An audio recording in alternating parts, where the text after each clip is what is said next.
Welcome to Power Up, the podcast that uncovers the unique challenges women leaders face today.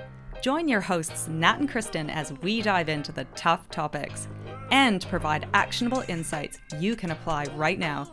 Don't forget to hit subscribe so you don't miss any episodes. This is a big week at Powersuit. This week we have ticked over 600 members in our Career Accelerator. We've also just putting the edit button on our 100th newsletter. And this is our 90th podcast. So many zeros. Loving how clean those numbers feel. It's almost like we planned it. I was looking at the number of events we've been to this year, and I'm so sad to report that it isn't a gorgeous round number. Ugh. But thus far, we've done 42 events, and events are a really great way where we've spread the Powersuit joy and people get a little taste of what they get on the Powersuit membership network. And 42. I mean, hey, let's celebrate that. Yeah, well, and with the amount of events we're doing this week, we'll probably have it at a round number by the end of the week. So that's why we thought we'd do this week's podcast on celebrating success, which is something we don't do enough. Why don't we? I think we're just on the treadmill of life and we're just next thing, next thing, next thing. But I also think that goes hand in hand with ambition. Those that are looking forward and looking to achieve a big goal or do a big thing like us and have this billion-dollar business that is impacting millions of women around the world and male allies. The success is on the way. It's like, yeah, okay, let's get on with the next one. It's being relentlessly dissatisfied, possibly. Yeah, always thinking about what's next. And I actually used the royal we there because I think we are particularly good at celebrating because I think we recognize how important it is. Because I think what you just articulated, those audacious goals, which most of us have, and, you know, we're not all 5-year planners, but most of us have an inkling of where we want to be.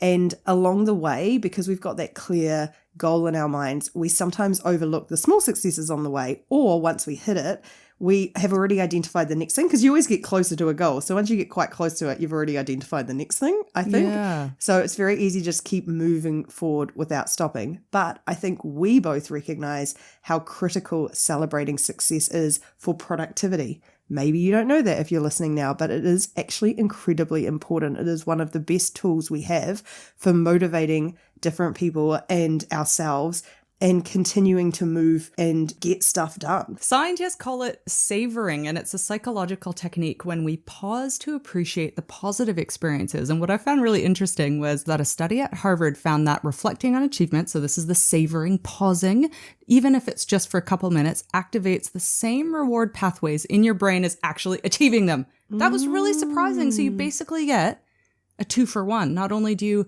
savor the moment, but then you actually achieve, you get the dopamine hit from the achieving of it. That's amazing. That ties me, I don't know if we've spoken about this before, but about souvenirs. It's the same principle of if you go on holiday and you come back with one souvenir, looking at that souvenir sparks that same dopamine hit as you experience. It takes you back to that holiday. Love it. So I feel like it's that stopping and recognizing and getting back into that moment of celebration is really, really good. And you found some correlation with burnout, I think?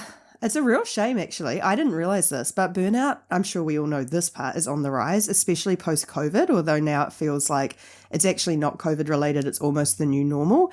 And one of the biggest contributors across all the research I looked at is not enough recognition. Like a lack of recognition for your work leads to this sense, and burnout is not what, I mean, I know a lot of us have experienced that kind of one-off, dive off a cliff, can't get out of bed feeling, but actually burnout is often described as chronic stress and that feeling of work being something that you really don't want to go to, that sense of like, oh, every time you think about work. And lack of recognition often shows up in the top 5 of contributors to burnout, which is if you are a manager or a leader or running a company, you have a very easy hack here to get your people excited and motivated to go to work, which is recognize their achievements. Yeah. And it's so interesting at Powersuit, we focus a lot on self-leadership. And so what are the things, okay, granted, we have a bunch of people around us who may not be doing what we need in order to reduce burnout and increase our resilience to stress. However, we can take control and celebrate our own successes as well as part of self-leadership. Absolutely. And we can do the same with other people. And I was thinking about this a bit for the newsletter this week. Often we forget about other people's successes. And I think when we're talking about our own, that's one thing. But often we're hardwired to look for the negative, right? So often you'll see people achieve something really small even, and we just go, oh, great, and get on with it. Whereas both of us have experienced, and I know this because we get emails all the time from power suitors who have stopped to celebrate our success. And I even got one this morning from someone who said, oh my goodness, you're going into Singapore, global domination, amazing. And that person is taking some self-leadership and going, I don't care what kind of environment I operate in, I'm going to celebrate someone else's success and make a point of sending them a message to tell them how cool it is what they've done. Yeah. And I think that's the two-sided coin for this. Two things in the next point, and this is the success loop in practice. Number one, we love a good loop. We love loops. We love a good loop. And so the success loop, like the feedback loop. We used to love a flywheel. Remember the flywheel days? That was 7 years ago. We got very excited about flywheels. But the other thing that Nat loves everything to do with finance, compound interest. And this success loop is compound interest for your confidence. Let me take you through it. First of all, you celebrate a win. So you get a win and you stop, you savor and you celebrate it. Your brain gets that dopamine hit. Then you feel more confident. Like you're just like you were like, someone was like global domination. You now are like, oh my gosh, the buzz of we've got this. And then you take on more challenges and you achieve more and rinse and repeat. Yeah. Well, I mean, it's the classic. That you feel more confident part is that moment where you're effectively rewarding and encouraging the behaviors that got the first win. Yeah. Whereas if you imagine that without the celebrating a win, your brain doesn't get a dopamine hit, it gets nothing. Or it actually gets a negative outcome, which is, oh, I did this thing and no one cared. And then that loops down. So that's why we like a loop, because it showcases just how little actions have a big impact when they keep circling round. Can you think of a time in your life, be it work or personal, in the last year where this loop was really evident in your life? Well, I mean, I love finance, and that's always been the case with me in finance. And it was one of the hardest things when we were back at Hatch to get people excited about, which is investing small amounts regularly, because that is the ultimate loop. You start with a small amount, and then you might get a return or you might get a dividend, and that motivates you to invest more, and then you invest more, and you create this really good positive loop. So despite bootstrapping a company at the moment and not making a lot of money, I invest anytime I can. And like it or lump it, the Trump election has done wonders for that loop for me at the moment. I just recall you having a goal of wanting to be a speaker. That was something that was really scary for you. If you think now about how often you get up in front of crowds and on stages versus back then, I mean, unrecognizable, right? You lacked the confidence in that space of backing yourself and all the feelings that you feel. And so you had a goal to do it. You did it. And I do remember you got that really lovely feedback loop from people commenting. We cheersed it. And here you are, Here a speaker. I am now. Ticking off 42 events in a year. That's right. Oh my gosh. I love it. I mean, some would call that, I've called it before in a LinkedIn post, exposure therapy. Yes, true. Can I just do a very quick tangent before if anyone hasn't listened to is it The Good Whale, the New York Times? It's about Kiko, the Free Willy. Yeah. That also showcases. I heard that Kiko's hanging out in Japan? No, Kiko is long gone. Oh, damn it. That's not a spoiler alert. This is like 1990s. We're talking about this stuff. Okay. But they had to retrain Kiko to be a wild whale. Dolphin. Yes. Orcas are dolphins, right? And not chase boats and eat food that was like alive and all of that sort of stuff. So they use them, often not well, because consistency is a key thing with I don't think it's a dolphin. It's a killer whale. I think orcas are a dolphin. Okay, you tell me your example while I look up. I'm not going to tell you an example. I'm going to share a few stories as it relates to practical celebration strategies, because we are all about how you hear us chatter. We've yammered on about all the benefits of celebrating. We've chatted about the loop and the compound interest. However, what are some really easy ways we want to kind of dissect and share with you easy ways to celebrate? Did you find? Well, do you know what? What? They belong to the suborder of toothed whales, but are also the largest member of the dolphin family. They're both. We both win. We're going to both celebrate our wins. This is a really good moment for us. I am going to share my first suggestion for a quick win for anyone to try this week. If you are a to-do lister, of which many are to-do listers, how about try a done list? So you get to go, this is what I did. Do you know, I've talked to a few power suitors who add things after they do them so they can tick them off. I think that's such a genius plan. That is creating a little celebration. Love it. Do it. Okay. Do you have any ideas? Well, we do weekly wins every week. And do you know what? We put them on Instagram, and that was a thing you created, that Kristen one week just sent me a text with the things. I think it had been a hard week, and you just sent a text with the stuff that we'd won that week.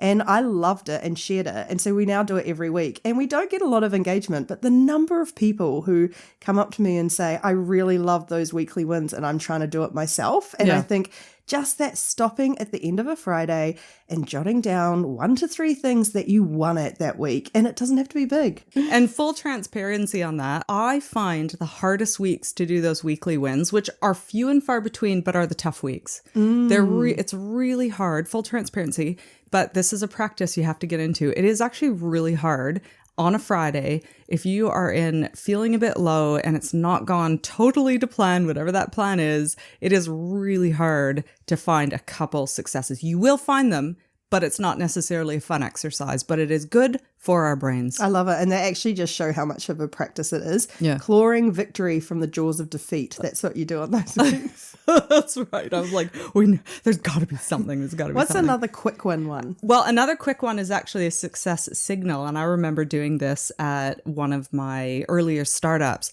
And what we did was we had a bell on the desk. And for every sale that we got, we physically rung this bell. And so we associated every time we heard a bell, we associated that with a customer sale, which was amazing. And then after a while, it got annoying to pick up the bell. And so we programmed it into Slack. So every time that we had a sale, a Slack bell would ring, and then it got annoying. And that's, you're going okay when you actually have to turn off the Slack bell. But that was a signal. So what is a success signal that you can do in your life? Is it, I don't know, is it a mantra? Is it a song, a gesture, a high five? For us, it was the bell at that time. That's very selling Sunset of you. And because we know that one of the key parts about success is that we are social animals. So successes and celebration actually brings us together. It creates a trust. It creates that unity. It creates that sense of team.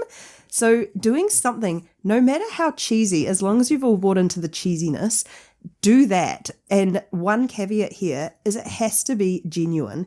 And everyone knows what it feels like to get that very arbitrary or templated, like, well done. That has the opposite effect. Don't do that. That's not celebrating. That's actually undermining. But anything silly that is a signal or a ritual, do it. And that's why often when you look at other people's companies, and we did this once, you're like, ugh, those are so cheesy.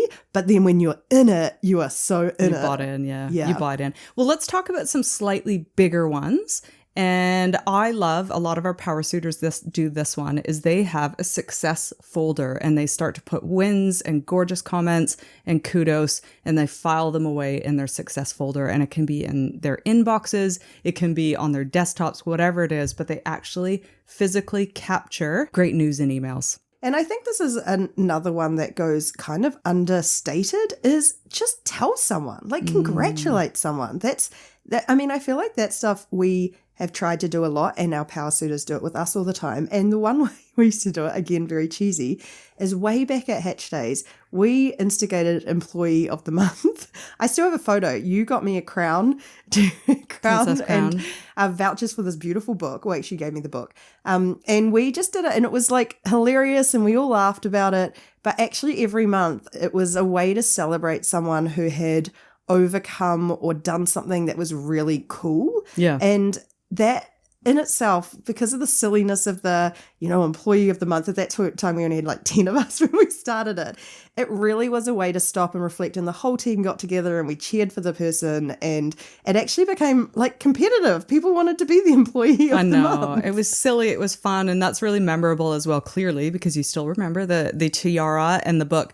But it was also, we reinforced our values because we always tied that success to a value that was clearly exhibited that month. But yeah, I that was a really fun ritual. So those monthly rituals is another slightly more in-depth way that you might do. And you don't have to be leadership team to do this. No. And I know that because our community manager for her husband instigated this when his work was going through a tough time. Yeah. She did like a golden gong or something and just said, hey, let's just hand this out for the person who's had the roughest week and overcome it, or whatever it was at the time. And that it can be anyone in the team can start that. That's that self-leadership thing again of like, you don't have to wait for someone else to do this. You can create it.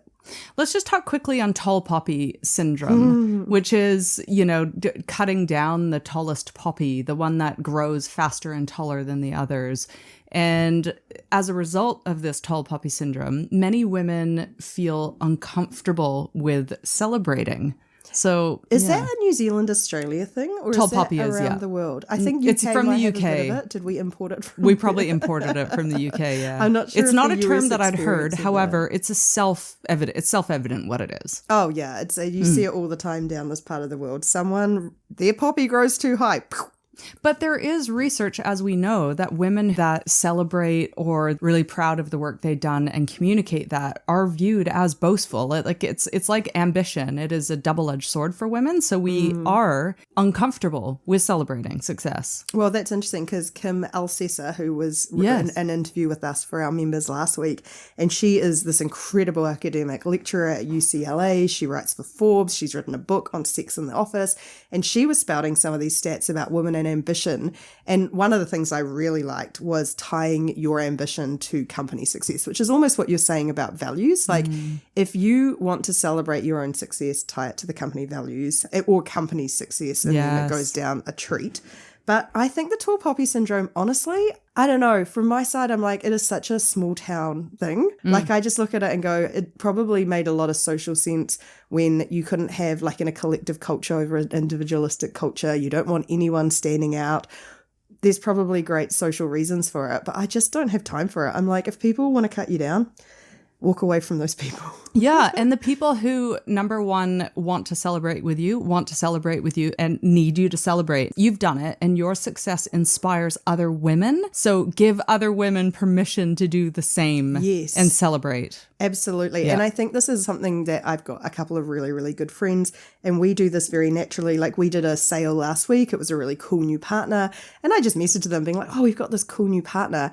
And they didn't just stop. They voice messaged me like cheering for us and going, this is so cool. I want to learn more about it. How did they come in? Blah, blah, blah.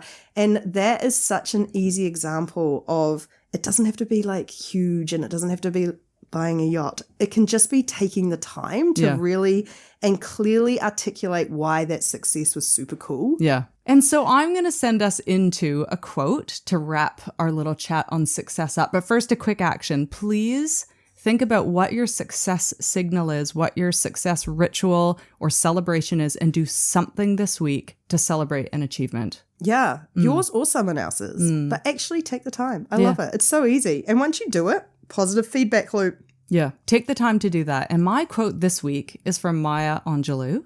Kristen's quote corner. Yes, and she's going to pay someone on Fiverr to go a jingle.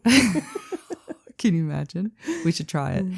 Maya says, success is liking yourself, liking what you do and liking how you do it. I love it. Oh, so like yourself, you so deserve it. And we want to hear about your successes. We've given you an action to go and celebrate your success, no matter how small, no matter how big. But if you feel compelled, and we'd love you to, please share it at hello@powersuit.com because we'd love to hear what you're proud of this week. And if you think this episode was successful, hit us with that 5-star rating. Thank you, and we'll catch y'all next time. Bye.